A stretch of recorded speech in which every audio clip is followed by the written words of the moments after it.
मेरी वाटी होनी कोई नहीं ये होवे मार जे नो दीवारी ना आवे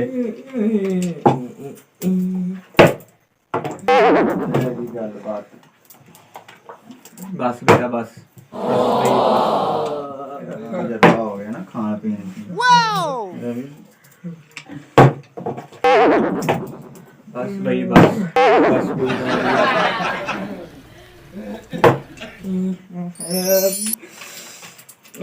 बस बेटा अभी दाल ला ही जाना मैं देखता रहा हूँ ये देख मैं देखता ही रहा हूँ एक खाई है बस एक बोली यस